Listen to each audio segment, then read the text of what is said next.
ఓం శ్రీ గురుభ్యో నమః. Sauce TV ప్రేక్షకులకు శుభాభివందనములు. ఓం గురుర్బ్రహ్మ గురుర్విష్ణు గురుర్దేవో మహేశ్వర గురుర్ సాక్షాత్ పరబ్రహ్మ తస్మై శ్రీ గురవే నమః. ఆపదామపహర్తారం దాతారం సర్వసంపదాం లోకాభిరామం శ్రీరామం భూయో భూయో నమామ్యహం. జై శ్రీరామ్. ఓం నమో వెంకటేశాయ. ఈ సంవత్సరం మే 1వ తేదీన దేవగురువు బృహస్పతి అనగా గురుగ్రహము మేషము నుండి వృషభ రాశికి సంచరిస్తున్నారు. ఈ గురుగ్రహము యొక్క సంచార సంబంధించినటువంటి ఏ ఫలితాలు ఇవ్వబోతున్నాయి, ఒక సంవత్సర కాలము గురు సంచారము వృషభంలో జరగబోతున్నది. ఆ వృషభ రాశిలో జరిగేటువంటి గురు సంచారము ఏ రాశులకు ఎటువంటి ఫలితములు ఇవ్వబోతున్నది అనే విషయాన్ని మనం ఇప్పుడు చర్చించుకుందాము. వృషభ రాశిలో కృత్తిక 2వ పాదము, 3వ పాదము, 4వ పాదము, అదేవిధంగా రోహిణి 1, 2, 3, 4 పాదములు, మృగశిర 1, 2 పాదములు, ఇవంతా కలిపితే వృషభ రాశి అవుతున్నది. కృత్తికా నక్షత్రం 2వ పాదంలోకి అనగా వృషభ రాశిలోకి మే 1వ తేదీన గురుగ్రహము సంక్రమణం జరగబోతున్నది. ఈ గురుగ్రహ ప్రవేశం వలన ద్వాదశ రాశులకు ఎలా ఉండబోతుందో మనం చూద్దాము. జీవితంలో ముఖ్యమైన శుభకార్యములు, గృహ సంబంధమైనవి, వాహన సంబంధమైనవి, వివాహ సంబంధమైనవి ఏవేవి శుభకార్యములు చేయాలన్నా ముందు గురు బలాన్ని మనం చూడటం, స్త్రీ పురుషులు ఇద్దరి జాతకాలలో పరిశీలించేటప్పుడు కూడా గురువు యొక్క అనుగ్రహము ఎలా ఉన్నదనేది మనం పరిశీలన చేయాల్సిన అవసరం ఉంటుంది. ప్రతి ఒక్కరూ ఈ సంవత్సరం గురుబలం నాకు ఎలా ఉన్నది అని అడుగుతుండడం మనం వింటూ ఉంటాము. ఈ గురుగ్రహము ఎందుకు అంత శుభుడు అంటే, న్యాచురల్ జోడియాక్ అనగా కాలపురుషుడికి, అంటే మేషం నుంచి చూస్తే ధనస్సుకి మీనమునకు అధిపతి అయినాడు. అనగా మేషం నుండి 9వ స్థానమైనటువంటి భాగ్యస్థానానికి గురువు అధిపతి అవ్వడము, భాగ్యాధిపతి గురువు అవ్వడము, దేవగురువు బృహస్పతి అందుకు అధిపతి అవ్వడము, సద్గురువులు, ఆచార్య పురుషుడు, సద్గురువు, గురువు రూపంగా ఉన్నటువంటి ఆ పరమేశ్వరుడే దక్షిణామూర్తిగా, పరమేశ్వరుడే దత్తాత్రేయుడిగా, పరమేశ్వరుడే దక్షిణామూర్తిగా మనం కొలిసేటువంటి అధిష్టాన దేవతకి, గురువుకి అధిష్టాన దేవత ఉన్నాడు కనుక 9వ స్థానం అనేది మన పూర్వ పుణ్యము, పూర్వ భాగ్యము, మనకు సంబంధించినటువంటి అన్ని ఆచార్య వ్యవహారాలు, ఆచార్య సంప్రదాయాలు అన్నిటినీ గురుగ్రహమే పాలిస్తుంది. కాలపురుషుడికి సంబంధించినటువంటి 9వ స్థానం, 1000 స్థానం 2 ఆయనే అవ్వడం, మోక్ష సంబంధమైనటువంటి 12వ స్థానానికి కూడా అధిపతి అవ్వడం, గురువుకి మెయిన్ పోర్ట్ఫోలియోస్ రావడం వలన గురుబలము తప్పకుండా స్త్రీ పురుషులకి అవసరం. ముఖ్యంగా స్త్రీలకి గురుబలం చాలా అవసరం. సూర్యబలం, గురుబలం పురుషులకి అవసరం. ఈ విధంగా చూసినట్లయితే మనము గురువు లేనిదే, గురువు యొక్క బలం లేనిదే ఒక శుభకార్యం కానీ, వివాహాది శుభకార్యాలు కానీ, గృహ సంబంధమైన విషయాలు కానీ, ఏ ముఖ్యమైన వ్యాపారాలు కానీ గురువే సంపద అయినాడు. కాబట్టి సృష్టికి మెయిన్ కోశాధికారి, మెయిన్ ట్రెజరీ ఆఫ్ ది ఆ యూనివర్స్కి సంపద కూడా ఆయనే అయ్యాడు, ఆయనే శుభమయ్యాడు. దేవతల యొక్క అనుగ్రహం బాగుండాలంటే గురుబలం బాగుండాలి. ఇలాంటి గురుగ్రహము గురించి మనం ప్రతి సంవత్సరం ఒక్కొక్క రాశిలో ప్రవేశించినప్పుడు నదులకు పుష్కర్మలు వస్తున్నాయని అందరికీ తెలిసిన విషయమే. ఈ సంవత్సరం మే 1వ తేదీన మధ్యాహ్నము 12:59 గురుగ్రహము వృషభ రాశిలోకి ప్రవేశిస్తున్నది కనుక నర్మదా నదికి పుష్కరములు మొదలవుతున్నాయి. అంటే మే 1వ తేదీ నుంచి 12 రోజుల పాటు నర్మదా నది పుష్కరములు వస్తున్నాయి. తప్పకుండా వీలున్న ప్రతి ఒక్కరూ నర్మదా నదికి వెళ్ళగలిగితే వెళ్ళి అక్కడ పితృతర్పణాదులు, అక్కడ స్నానములు ఆచరించి పుణ్యఫలమును పొందగలరని మా విజ్ఞప్తి. ఇప్పుడు మేషరాశి ఫలితం చూద్దాం. మేషరాశికి ఇప్పుడు వరకు జరిగినటువంటి ఫలితములో జన్మ గురువు వలన, ద్వాదశములో రాహువు వలన, లాభంలో శని ఒక్కరే అనుకూలించి మిగిలినటువంటి గురుగ్రహం జన్మంలో కొంత ఇబ్బందిని కలగజేయడం అనేది మనం చూసాము. ఎంత భాగ్యాధిపతి జన్మరాశిలో సంచరించినా జన్మచంద్రుడిని గోచారంలో గురువు సంచరించేటప్పుడు అనారోగ్య సమస్యలు, ఒక శుభ సంబంధంగా మనం శుభకార్యాలకి ధనం వ్యయం చేయడం, కొన్ని కార్యములు అయినప్పటికీ కొంత ఏదో తెలియని అలసట, కొంత ఇబ్బందిని ఎదుర్కొన్నారు. ఇప్పుడు గురువు మే 1వ తేదీన రెండో స్థానంలోకి రావడం అనేది ఎలా ఉంటుందంటే, ముందుగానే మనకి దాని యొక్క ఫలితం మీరు చూశారు. ఈ నెలలోనే మీకు మీ సంతాన సంబంధమైనటువంటి వాళ్ళకి కావచ్చు, మీకు కావచ్చు, అంటే ఆ రాశి వారికి, ఆ రాశి యొక్క సంతానానికి, ఆ రాశికి సంబంధించినటువంటి సోదరులకి కుటుంబంలో ఒక శుభకార్యాలు చేయడానికి సన్నద్ధమయ్యారు. ఈ గురుగ్రహము ముందుగానే ఆ ఫలితాన్ని చేసి పెడుతుంది. అదేవిధంగా విద్యార్థులకు, వ్యాపారులకు ధనపరంగా బాగుంటుంది. విద్యార్థులకు మంచి ఫలితాలని ఇస్తున్నారు. మేషరాశి వారికి భాగ్యాధిపతి ద్వితీయంలో సంచారం చేయడం, 9వ స్థానాధిపతి ఒక కోణాధిపతి 2లో సంచారం చేయడం వల్ల మేషరాశి వారికి చాలా చాలా శుభం జరుగుతుంది. అదేవిధంగా నూతన వ్యాపార కార్యక్రమాలు మొదలుపెట్టే వాళ్ళకి మంచి ధనలాభాలు ఉంటాయి. అట్ ద సేమ్ టైం మనం 11వ స్థానంలో శని సంచారం కూడా జరుగుతుంది కాబట్టి మెయిన్ 2.5 సంవత్సరం శని సంచారంలో 11వ స్థానంలో మేషరాశికి శని యోగిస్తున్నాడు. ఇప్పుడు గురువు కూడా యోగించబోతున్నాడు కాబట్టి మేషరాశి వారికి చాలా శుభం జరిగి ఈ సంవత్సరం అంతా చాలా బాగా మంచి సుఫలితాలను ఇచ్చి మంచి రాజయోగాలను ఇస్తున్నాడు. కానీ 12వ స్థానంలో రాహు వలన కొంత ధన వ్యయం, ఒక తెలియని ఖర్చులు, కొంత ఇబ్బందిని తీసుకొస్తున్నాడు. కనుక రాహుగ్రహ ప్రీతికి శ్రీ దుర్గా సప్తశతి పారాయణం చేసుకోవడం, రాహుకేతు శాంతి జరిపించుకోవడం వలన తప్పకుండా మేషరాశి వారు చాలా బాగుంటారు. వృషభ రాశి, జన్మంలో వృషభ రాశి అనుకూలమైన ఫలితాలను ఇవ్వరు.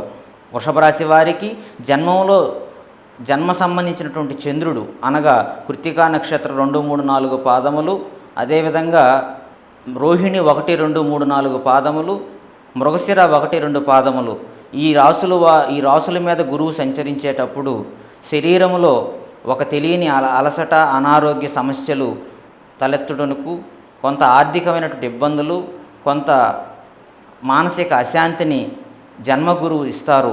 ఎందుకు జన్మగురువు ఇంత ఇబ్బంది పెడతాడో అని మనం అనుకుంటున్నామంటే, జన్మచంద్రుణ్ణి అంటే మన జన్మచంద్రుడిని గురువు ఆ చంద్రుణ్ణి మీద సంచరించేటప్పుడు మన శరీరంలో ఉన్నటువంటి వాత కఫ పిత్తముల యొక్క విధానం మారుతుంది. స్వతహాగా కఫ సంబంధమైన బాధలను ఎదుర్కొంటారు. కానీ లాభస్థానంలో రాహు మంచి చేస్తున్నాడు కనుక చాలా వరకు లాభంగా ఉంటుంది. ఈ గురుగ్రహం యొక్క అనుకూలత లేదు కనుక ఈ సంవత్సరం వృషభ రాశి వారు తప్పకుండా శ్రీ దక్షిణామూర్తికి పూజ చేసుకోవడం, గురువారం పూట శనగలని నానబెట్టిన శనగలు, బెల్లము, అరటిపండు ఆవుకి దానంగా ఇవ్వడం వలన వృషభ రాశి వారు ఈ ప్రతికూల ఫలితం నుంచి తప్పించుకొని, అనారోగ్య సమస్యల నుంచి తప్పించుకొని శుభంగా ఉండగలరు. అదేవిధంగా రాబోయే సంవత్సరం 2వ స్థానంకి వచ్చినప్పుడు మీరు అనుకున్న పనులు నెరవేరి మీకు అంతా శుభం జరుగుతుంది. అప్పటి వరకు ఓర్పుతో వ్యవహరించండి. జరుగుతున్నటువంటి వ్యాపారాలు, మీరు చేస్తున్నటువంటి వ్యాపారాలు సజావుగా జరుగుతాయి. నూతన వ్యాపారాలు అయితే తలపెట్టవద్దు. మీరు నూతన వ్యాపారాలు మొదలుపెట్టి నూతన పెట్టుబడులు పెట్టడం లాంటివి చేయకుండా ఉండడం ఈ సమయంలో మంచిది. రాబోయే సంవత్సరంలో గురువు మీకు 2వ స్థానం అంటే మిథునంలోకి గురువు వచ్చిన తర్వాత మీకు అంతా శుభం జరుగుతుంది. చంద్రుడు, జన్మచంద్రుణ్ణి గోచార గురువు సంచరించేటప్పుడు ఎందుకు ప్రతికూల ఫలితాలు ఇస్తుందనేది అందరికీ ఒక ప్రశ్నార్థకంగా ఉంటుంది. చంద్రుడు అనగా మనఃకారకుడు, చంద్రుడు అనగా శరీరంలో రక్తంలో ఉన్నటువంటి ఆ సెలైనిటీ, ఆ సంబంధించినటువంటి రక్తంలో ఉన్నటువంటి నీరు, మనకి శరీరంలో 60% మనకి నీరే ఉంటుంది కనుక దాన్ని గురువు సంచారంలో దాని మీద గమనం, చంద్రుడి మీద గురువు యొక్క గమనం జరిగేటప్పుడు, అంటే జన్మచంద్రుణ్ణి గోచార గురువు టచ్ చేసినప్పుడు మనకి శరీరంలో ఆ హీట్ అనేది చేంజ్ అవ్వడం అనేది జరుగుతుంటుంది. తద్మూలంగా జ్వరబాధలు వస్తుంటాయి. శరీరంలో ఏదన్నా హార్మోన్ సంబంధంగా కొంత ఇబ్బందులు వస్తుంటాయి. తెలియకుండా వాళ్ళ గోచారం అనేది అంటే దశలు చెడిపోయేసి ఒక చెడు దశలు అశుభ దశలు జరిగేటప్పుడు గురువు జన్మంలో సంచారం జరిగినప్పుడు కొంత హాస్పిటల్కి ఖర్చులు పెట్టాల్సిన అవసరం ఉంటుంది. లేదు దశ శుభంగా ఉంది, యోగ దశ జరుగుతుంది, జన్మగురువు అప్పుడు కొంత శుభమే చేస్తాడు. ఈ గురువు జరిగేటువంటి శుభయోగ దశలకి ఈ గురువు సహకరిస్తాడు. ఈ విధంగా సహకరించి మనకి మంచి చేస్తాడు. సహజంగా జన్మగురువు వచ్చినప్పుడు ప్రతి ఒక్కరూ ఆ రాశి వారు చేయాల్సిన మెయిన్ దక్షిణామూర్తి స్తోత్రము పఠించడం, శనగలు నానబెట్టి అరటిపండు బెల్లంతో కలిపి గోవుకి గురువారం పూట ఇవ్వడం, అదేవిధంగా శనగపిండితో చేసినటువంటి స్వీట్స్ నైవేద్యంగా పెట్టి దక్షిణామూర్తి దగ్గర నివేదన చేసి నలుగురికి పంచడం అనే దాని ద్వారా ఈ గురువు యొక్క ప్రతికూల ఫలితం నుంచి మనం తప్పించుకోవచ్చు. అదేవిధంగా తప్పకుండా వృషభ రాశి వారు రోజు నడక వ్యాయామం చేయడం ద్వారా గురువు ఖచ్చితంగా మంచి చేస్తాడు. ఎందుకంటే శరీరంలో ఉన్నటువంటి ఆ ఉష్ణము మారుతుంది కనుక రెగ్యులర్గా ఈ సంవత్సరం కాలం ప్రతిరోజు వృషభ రాశి వారు వ్యాయామం చేయడం, నడవడం వల్ల అనారోగ్య సమస్యలు రాకుండా చాలా యాక్టివ్గా ఉంటారు. మిథున రాశి వారికి ద్వాదశంలో గురువు అనుకూలించడం లేదు. 12ంట గురువు వల్ల మిథున రాశి వారు తమ యొక్క ధనాన్ని శుభకార్యములకు దేవతా సంబంధంగా ఒక మంచి వ్యయం, అంటే 12వ స్థానం అంటే ఇది వ్యయ స్థానం కనుక గురువు శుభగ్రహం కనుక మంచి కార్యములకు శుభకార్యములకు ఒక మంచి పుణ్యాన్ని సంపాదించుకోవడానికి, అదేవిధంగా తీర్థయాత్రలకు, అదేవిధంగా దేవతా దర్శనములకు, పుణ్యక్షేత్ర దర్శనములకు వినియోగించి ఈ దర్శనాదులు జరుగుతాయి. అదేవిధంగా 12వ స్థానంలో ఉండడం వల్ల సంతానం మూలంగా కొంత ధన వ్యయం చేసి వాళ్ళ అభివృద్ధికి తోడ్పడతారు. వాళ్ళ సంతానానికి శుభదశలు వచ్చినప్పుడు వాళ్ళకి సంబంధించి శుభకార్య నిర్వహణలో ధనాన్ని వ్యయపరిచి ఎప్పటి నుంచో మీకు ఆటంకంగా ఉన్నటువంటి పనులు అన్నీ 11వ స్థానంలో గురువు ఉండంగా పూర్తి చేశారు కనుక 11వ స్థానంలో గురువు సంవత్సరం రోజులు సంచరించారు మిథున రాశి వారికి. ఇప్పుడు 12వ స్థానంలో రావడం వలన ఆ ఆదాయ వ్యయాలనేటివి ఇవి మిశ్రమంగా ఉంటాయి 12వ స్థానంలో. కాబట్టి మిథున రాశి వారు గురుగ్రహ సంబంధమైనటువంటి శ్రీ దక్షిణామూర్తి స్తోత్రాన్ని పఠించుకోండి. అదేవిధంగా రావి చెట్టు ప్రదక్షిణ చేసి గురువారం నాడు రావి చెట్టు ప్రదక్షిణ చేయండి. మిథున రాశి వారు దక్షిణామూర్తి స్తోత్రాన్ని రోజు పఠించండి. మిథున రాశి వారు 12వ స్థానంలో గురువు సంచారం జరుగుతుంది కనుక గురుగ్రహ శాంతులు జపహోమాదులు చేసుకోవడం ద్వారా గురుగ్రహ ప్రతికూల పరిస్థితుల నుంచి బయటపడతారు. కర్కాటక రాశి వారికి 11వ స్థానంలో గురువు చాలా శుభాన్ని ఇస్తాడు. 11వ స్థానం ఉపచయ స్థానం కనుక లాభస్థానంలో గురువు షష్టమ నవమాధిపతి, కర్కాటక రాశి వారికి షష్టమ నవమాధిపతి అయినటువంటి గురుగ్రహము 11వ స్థానంలో సంచరించడం వలన కర్కాటక రాశి వారు ధనపరంగా వ్యాపారపరంగా చాలా మంచి ధనాభివృద్ధిని పొందుతారు, ధనలాభాన్ని చూస్తారు. అదేవిధంగా ఉద్యోగస్తులకు పదోన్నతులు, పై అధికారుల వలన మంచి ప్రశంసలు అందుకొని మంచి అభివృద్ధిని సాధిస్తారు. కర్కాటక రాశి వారికి విద్యా సంబంధంగా మంచి ఫలితాలు, ఆశించిన ఫలితాలు పొందుతారు. అదేవిధంగా వ్యాపారస్తులు వ్యాపారపరంగా చాలా బాగుంటుంది. ఉద్యోగస్తులకు పదోన్నతులు ఉంటాయి. అదేవిధంగా సంతాన సంబంధంగా మీకు చాలా బాగా కలిసి వచ్చే తరుణం ఇది. 11వ స్థానంలో గురుగ్రహము సంచరించడం వలన మీరు ఆశించినటువంటి ఫలితాలు చూస్తారు. మీ ఇష్టకార్యసిద్ధి అభిష్టసిద్ధి జరిగి గృహ నిర్మాణ ప్రయత్నాలు చేస్తారు. గృహ సంబంధంగా మీకు మంచి జరుగుతుంది, మంత్రసిద్ధి కలుగుతుంది. గురువు యొక్క అనుగ్రహం లభించి కర్కాటక రాశి వారికి గొప్ప రాజయోగం మొదలైందని చెప్పవచ్చు. సింహరాశి వారికి 10వ స్థానంలో గురు సంచారం అంత అనుకూలంగా లేదు. కేంద్ర స్థానం అయినప్పటికీ శుభగ్రహమైనటువంటి గురుగ్రహము కేంద్ర స్థానంలో ఉండడం వల్ల దోషంగా చెప్పబడింది. కాబట్టి సింహరాశి వారు కొంత ఆర్థిక పరంగా వ్యాపార పరంగా కొంత ఇబ్బందులను ఎదుర్కోవాల్సి వస్తుంది. కారణం 2వ స్థానంలో కేతు, అష్టమంలో రాహు సంచారం జరగడం, అదేవిధంగా సప్తమంలో శని సంచారం జరగడం వలన ఎప్పటి నుంచో మీరు అనుభవిస్తున్నటువంటి కొన్ని సమస్యలని, ప్రతికూల సమస్యలని, ఇవన్నీ ఇంకొంచెం కొంతకాలం పాటు మీరు ఎదుర్కోవాల్సిన వస్తుంది. తప్పకుండా మీరు గురుగ్రహానికి శాంతి చేసుకోవాల్సిన అవసరం ఉన్నది. గురువారం పూట ముడిశనగలు నానబోసి, నానబెట్టినటువంటి ముడిశనగలని, బెల్లము, అరటిపండు గోవుకి ఇచ్చి దక్షిణామూర్తి స్తోత్రం పఠించి, శ్రీ దక్షిణామూర్తికి శనగపిండితో చేసినటువంటి స్వీట్స్ని నలుగురికి పంచడం ద్వారా మంచి జరుగుతుంది. అదేవిధంగా సద్గురు దర్శనము వలన, శ్రీ గురుచరిత్ర పారాయణం వలన సింహరాశి వారు అన్ని సమస్యల నుంచి బయటపడి శుభం చేకూరుతుంది. కన్యారాశి. కన్యారాశి వారికి భాగ్యస్థానంలో గురు సంచారం జరుగుతుంది కనుక 9వ స్థానంలో గురువు సంచారం అనేది జన్మాన్ని, అదేవిధంగా తృతీయాన్ని, అదేవిధంగా జన్మరాశి నుంచి పంచమాన్ని చూడడం వలన సంతానానికి మంచి జరుగుతుంది, తమ తల్లిదండ్రులకు మంచి జరుగుతుంది. కుటుంబ సభ్యుల్లో ఒక శుభ వాతావరణము, ఒక ప్రశాంత వాతావరణం నెలకొని కుటుంబ సభ్యుల మధ్య అన్యోన్యత చోటు చేసుకుంటుంది. ఇంతకాలంగా మీరు అందరితో భేదాభిప్రాయాలు, కుటుంబంలో కొన్ని చికాకులు అన్నీ సమసిపోతాయి. సోదరి సోదరుల మధ్య అనుకూలత ఏర్పడుతుంది, శుభ వాతావరణం చేకూరుతుంది, శత్రువులు మిత్రులు అవుతారు. 9వ గురువు సంచరించడం ద్వారా మీరు పోటీ పరీక్షల్లో విజయం లభించి తప్పకుండా ఈ సంవత్సరం మీరు ఉద్యోగాన్ని పొందుటకు పరీక్షల్లో పాస్ అయ్యి మంచి ఫలితాలు పొందుతారు. అదేవిధంగా ఉద్యోగస్తులకు పదోన్నతులు ఉంటాయి, వ్యాపారస్తులకు ఆశించిన లాభాలు అందుకుంటారు.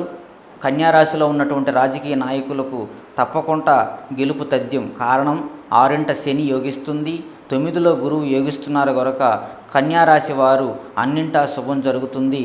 సప్తమంలో రాహు సంచారం, జన్మంలో కేతు సంచారం ఉన్నది. అయినప్పటికీ గురువు యొక్క దృష్టి జన్మకేతువు మీద ఉంటుంది కనుక శుభమే చేకూరుతుంది. కానీ సప్తమంలో రాహు ఉండడం వల్ల ప్రత్యర్థుల నుంచి తెలియని భయం అనేది మీరు ఎదుర్కొంటారు. భయపడాల్సిన అవసరమే లేదు. గురువు మీకు ఆ ధైర్యాన్ని, ఆ యొక్క శక్తిని, గురువు అనుగ్రహం ఉన్నప్పుడు అన్ని విధాలా మీకు గురువే మిమ్మల్ని కాపాడుతాడు కనుక మీరు ఓర్పుతో, దృఢచిత్తంతో ముందరికి వెళ్ళడానికి చాలా మంచి రాజయోగం మొదలవుతున్నదనే విషయాన్ని గుర్తుపెట్టుకొని మీరు ఈ సంవత్సరంలో ఒకసారి రాహుకేతు శాంతి చేసుకోవడం ద్వారా ఇంకా చాలా చాలా చాలా మంచి శుభయోగాల్ని అనుభవించగలరు. తులారాశి. స్వతహాగా తులారాశి వారికి తృతీయ షష్టమాధిపతి అయినటువంటి గురుగ్రహము అష్టమంలో సంచారం చేయడం ద్వారా కొంత రుణబాధలు ఉన్నప్పటికీ ఒక రకంగా విపరీత రాజయోగం, అంటే ఆకస్మికంగా ధనలాభం రావడానికి తృతీయాధిపతి అష్టమంలో ఉండడం వల్ల కమిషన్ బేస్డ్గా ఉండేటువంటి వడ్డీ వ్యాపారులకి ఇది మంచి జరుగుతుందేమో, కానీ అప్పులు చేసి అప్పుల్లో ఉన్న వాళ్ళకి కొంత ఇబ్బందిని తీసుకొచ్చి పెడుతుంది. అప్పులు చేసేవాళ్ళు ఇంకొంచెం అప్పులు అవుతారు. అప్పుల ద్వారా లాభ పొందేవాళ్ళు ఈ రాశిలో ఉంటారు, అప్పులు చేసేవాళ్ళు ఈ రాశిలో ఉంటారు. జాతకపరంగా మీ దశలు యోగ దశలు అయితే గురువు ఇచ్చే దోష ఫలితం తక్కువ ఉంటుంది. దశా ఫలితాలు ఇటు గోచారము రెండూ మనకి ఇబ్బంది పెడితే తప్పకుండా చాలా సమస్యలు ఎదుర్కొంటారు కనుక తులారాశి వారికి ఆయనే షష్టమాధిపతి అయినాడు. అలాంటప్పుడు మనం గురుగ్రహానికి మీ జీవితంలో ఈ సంవత్సరమనే కాదు, తులారాశి వారు ఎప్పుడూ శ్రీ దక్షిణామూర్తికి కానీ శ్రీ దత్తాత్రేయునికి కానీ రోజు నమస్కరించుకొని గురువారం పూట రావి చెట్టు ప్రదక్షిణ చేసి ఆవుకి ముడిశనగలు, బెల్లము, అరటిపండు ఇవ్వడం ద్వారా, అదేవిధంగా శనగపిండితో చేసినటువంటి మోతీచూర్ లడ్డు ఇలాంటివి కానీ, లడ్డు, బూందీ ఇట్లాంటివి ఒక సద్గురువుకి నివేదన చేసి నలుగురికి పంచడం ద్వారా గురువు నుంచి వచ్చేటువంటి ప్రతికూల ఫలితాల నుంచి తులారాశి వాళ్ళు తప్పించుకుంటారు. వృశ్చిక రాశి. వృశ్చిక రాశి వారికి ద్వితీయ పంచమాధిపతి గురుగ్రహము సప్తమంలో సంచారం జరుగుతుంది కనుక వృశ్చిక రాశి వారికి చాలా చాలా శుభ యోగము, అదృష్ట యోగం మొదలయ్యింది. ఈ వృశ్చిక రాశి వారికి అర్ధాష్టమ శని చాలా ఇబ్బంది జరిగింది. ఇప్పుడు వరకు 1.5 సంవత్సరం 2 సంవత్సరాలుగా మీరు చాలా ఇబ్బందులు ఎదుర్కొన్నారు. అన్నిటి నుంచి గురు సంచారం 7వ స్థానానికి రావడం ద్వారా మీకు గురువు మంచి చేస్తాడు. గురువుకి శనికి గురువుకి కేంద్రవేద ఉన్నప్పటికీ గురువు మీకు మంచి చేస్తాడు. కొన్ని ఇబ్బందులు అనేటివి ఎప్పటి నుంచో మొదలైన ఇబ్బందులు ఇంకా కొంతకాలం కొనసాగినప్పటికీ ఆర్థికంగా చాలా చాలా అభివృద్ధిని శుభకార్యాలు చేయగలుగుతారు. వివాహం కాని వాళ్ళకి వివాహం అవుతుంది. నిరుద్యోగులకు ఉద్యోగ ప్రాప్తి లభిస్తుంది. అదేవిధంగా వ్యాపారస్తులకు జరిగినటువంటి నష్టాలని మళ్ళీ భర్తీ చేసుకోగలరు. పాత రుణాలు తీర్చి లాభాలను పొంది వ్యాపారంలో మంచి పురోభివృద్ధిని సాధించగలరు. అంటే పంచమంలో రాహు సంచారం అనేది ఎలా ఉంటుందంటే కొంత వేగాన్ని, ఒక శీఘ్ర కోపాన్ని, ఒక ఉద్వేగాన్ని పరిచేటట్టు మాట్లాడడం అనేది తగ్గించుకోవాలి. పంచమరాహు చికాకునిస్తుంది. పంచమరాహు వల్ల మీ సైకిక్ కొంచెం వేగంగా ఉద్వేగకరమైనటువంటి మాటలను మాట్లాడుతారు. ఇలాంటి మాటలు మాట్లాడకుండా సంయమనం పాటించి ఓర్పుతో ఉండడం ద్వారా మీకు గురువు కటాక్షం ఇంకా బాగుంటుంది. రాహుగ్రహ శాంతి, అర్ధాష్టమంలో శనికి సంబంధించిన శాంతి వృశ్చిక రాశి వారు చేసుకుంటే గురువు ఇచ్చేటువంటి ఈ శుభ ఫలితాలని, ఈ అదృష్ట యోగాన్ని పరిపూర్ణంగా మీరు పొందగలరు. ధనుసు రాశికి అధిపతే గురువు అయినప్పుడు ఈ గురువు 6 సంచారం జరగబోతుంది. ఈ సంవత్సరం 6 గురువు అంత శుభ ఫలితాలని ఇవ్వడు అని మనం అనుకున్నప్పటికీ ఆయనే రాశ్యాధిపతి కాబట్టి ఉపచయ స్థానంలో 3, 6, 11 ఉపచయ స్థానాలు కాబట్టి 6వ స్థానంలో గురు సంచారం మరీ మీరు భయపడే అంత బాధ ఏమీ పెట్టదు. అంటే నాట్ బ్యాడ్ నాట్ గుడ్, అంత అశుభమో కాదు అంత శుభమో కాదు. మీకు తప్పకుండా గురువు ఎంతో కొంత మంచి చేస్తాడు. అన్ని నెలల్లో ధనుసు రాశికి 3వ స్థానంలో సూర్యుడు ఉన్నప్పుడు, అదేవిధంగా 6వ స్థానంలో సూర్యుడు ఉన్నప్పుడు, 11వ స్థానంలో 10వ స్థానంలో సూర్యుడు ఉన్నప్పుడు ఒక 5 నెలల పాటు గురువు మీకు మంచి చేస్తాడు. ధనుసు రాశి వారు గురుగ్రహానికి సంబంధించినటువంటి శాంతి చేసుకోవాల్సిన అవసరం ఉన్నది. ఎందుకంటే చతుర్థంలో రాహు సంచారం కూడా జరుగుతుంది కనుక చతుర్థ రాహువు నాగ సంబంధమైన దోషం ఉన్నది కనుక ఇక్కడ మీరు సుబ్రహ్మణ్య స్వామికి తప్పకుండా సర్పసూక్తం చదివి సుబ్రహ్మణ్య స్వామికి తెల్ల నువ్వులతో బెల్లంతో చేసినటువంటి నైవేద్యం పెట్టి నలుగురికి పంచి సుబ్రహ్మణ్య స్వామికి అభిషేకం చేసుకోవడం ద్వారా చతుర్థ రాహువు ఒక గృహ సంబంధమైన ఇబ్బందుల్ని, గృహ సంబంధమైనటువంటి ఆటంకాలని, గృహంలో కలిగినటువంటి కలహాలని, మీకు ఆరోగ్య సమస్యల్ని, వీటన్నిటి నుంచి మీరు రాహు ఇచ్చేటువంటి ప్రతికూల ఫలితాన్ని తప్పించుకోగలరు. ఇక్కడ రాహువుకి 3వ స్థానంలో గురువు ఉంటాడు, రాశికి 6లో గురువు ఉంటాడు కనుక గురువు ఎంతో కొంత మిమ్మల్ని మీరు చేసినటువంటి పరిహారాలకి మంచి ఫలితాలు లభించి ధనుసు రాశి వారు మంచిగా ఉంటారు. మకర రాశికి 5వ స్థానంలో గురు సంచారం అన్నిటికంటే శుభం.